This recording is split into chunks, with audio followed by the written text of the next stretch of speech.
Alright. If you ever feel down like you're just not worth it, then there's a lot you can do.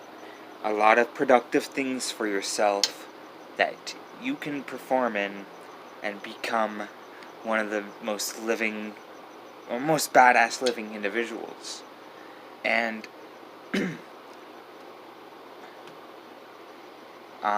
just learn how to be someone who has an utmost presence, someone who has the utmost urgency. Just learn the secret doctrine, the secret of the law of attraction, the 48 laws of power. I highly recommend, but I also recommend you reading the Secret Doctrine by Helena Blavatsky. I think it's H.P. Blavatsky. But yeah, there's a lot of good spiritual material in that book, talking a lot about the ages of mankind, the ascension of mankind, talks about the ancient days of Atlantis. Highly recommend it. And it goes into the detail of how mankind is slowly evolving into a superior race. Oh, but also be a warrior. Definitely be a warrior. Alright. Leonidas the very first. And if you don't understand how to be a legendary badass, look up to him. Look up to Leo Freakinitis the First, the warrior king god of the ancient Greek land. Not only was this guy an extremely badass motherfucker who can take on an army with 300, he was a leader of the Sparta and died in the Battle of Thermopylae, by the way. But he was the descendant of Hercules, the Greek god Hercules, and I believe Cadman as well. But I gotta look it up a little bit more on that. And he was a badass with that spear, the spear of Leonidas, fighting forever and being extremely badass, a warrior king. So if this is the warrior of the Greek people, of the Spartans, not the Athens. And there's a lot of cool things to read about Leonidas the First. But this is the age of Aquarius, and people need to be their own natural born leaders. This is a new age and a new dawn for mankind. And everybody needs to be their own Leonidas. Everybody needs to be their own Helena Blavatsky.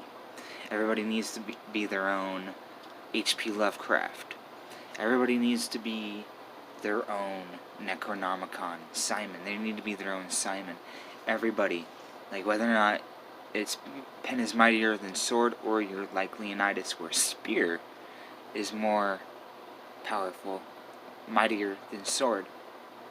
So, just learn how to be yourself. And be strong and have power. Because that's one of the most important things about being being a leader in a new age, the new dawn, the golden age, the age of Aquarius, the apocalypse. See, but the apocalypse is happening. In a way, in a sense, it's happening, but in reality, all it's going to do is open people's minds about the truth of nature and all that. So, yeah.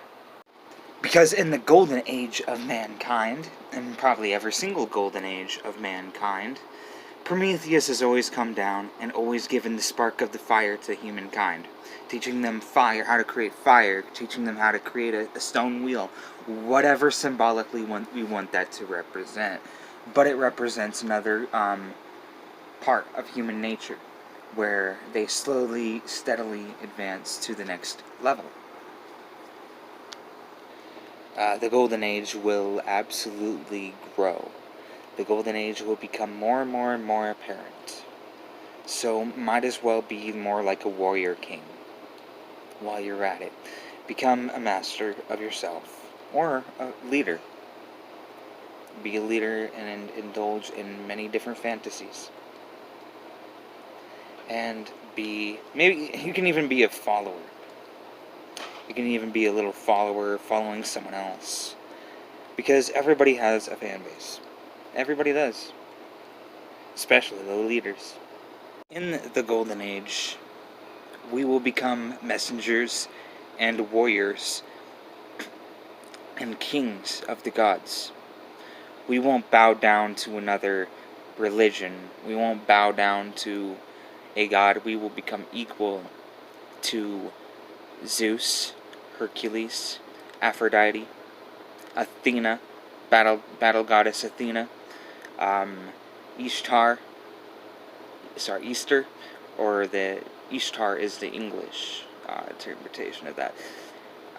Horus, Tahuti, which is Thoth, which is the god of magic in Egyptian times, and all of the above.